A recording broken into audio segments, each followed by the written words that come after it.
आप सभी को मेरी प्यार भरी नमस्कार। आशा करता हूँ आप सभी स्वस्थ होंगे। दोस्तों, एक नगर में माधव नाम का एक व्यापारी रहता था। उसके पास धन था, बड़ा घर था, दुकानें भी थी, लेकिन मन हमेशा बेचैन रहता था।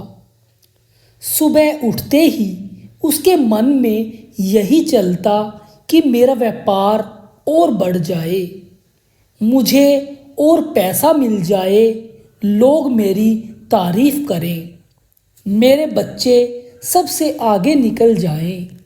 दिन भर उसका मन बस दुनिया की चीज़ों में घूमता रहता था। हाँ, बाहर से वह बड़ा धार्मिक दिखाई देता था। हर सुबह माला फेरता, मंदिर जाता, दान भी करता, लेकिन उसकी भक्ति में प्रेम नहीं था। उसके अंदर डर था। वह सोचता कि अगर पूजा नहीं की तो कहीं भगवान नाराज ना हो जाए, कहीं मेरा व्यापार बंद ना हो जाए, कहीं मेरी सुख सुविधाएं मुझसे छिन ना जाएं।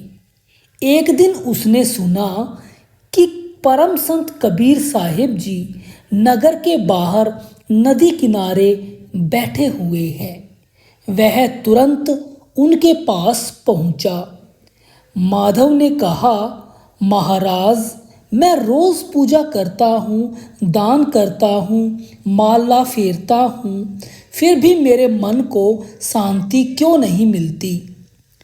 कबीर साहिब जी मुस्कुराए और उन्होंने पास पड़ी मिट्टी उठाई और बोले, अगर कोई किसान सिर्फ खेत के चारों ओर घूमता रहे लेकिन बीज कभी मिट्टी में ना डाले तो क्या फसल उगेगी।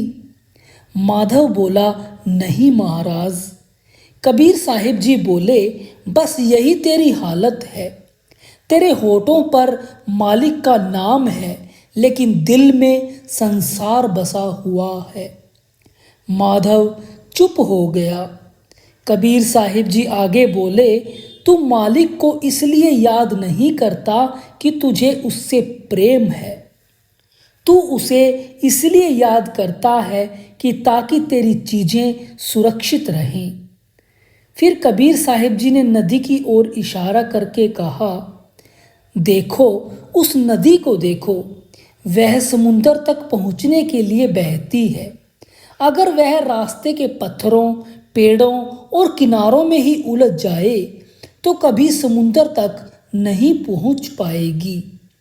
इसलिए इस तरह इंसान भी सारी उम्र मुझे यह चाहिए, मुझे वह चाहिए, इन्हीं बातों का सिमरन करता रहता है, और जिसने सब कुछ देना है उसे भूल जाता है। माधव की आंखों से आंसू बहने लगते हैं। उसने पूछा, तो सच्चा सिमरन क्या है महाराज। कबीर साहिब जी बोले, जहाँ डर खत्म हो जाए और प्रेम शुरू हो जाए, वही सच्ची भक्ति है। जो भक्ति लालच या डर से हो वह व्यापार है, प्रेम नहीं है। उस दिन पहली बार माधव ने आंखें बंद करके मालिक से कुछ मांगा नहीं, बस प्रेम से उसका नाम लिया, और वर्षों बाद उसके मन को भीतर से शांति महसूस हुई। इस कहानी से एक गहरा संदेश मिलता है। हम दिन भर दुनिया की चीज़ों का सिमरन करते रहते हैं, पैसा, नाम, शोहरत, इच्छाएं, लेकिन जिसने यह सब देना है उसे ही भूल जाते हैं। सच्ची भक्ति डर से नहीं होती, सच्ची भक्ति प्रेम से होती है।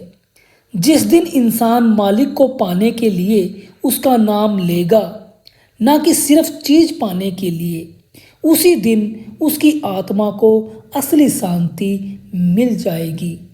तो दोस्तों, उम्मीद करता हूँ आप सभी को यह कहानी पसंद आई होगी। आपको यह कहानी कैसी लगी, कृपया मुझे कमेंट में बताएं। आप सभी का धन्यवाद।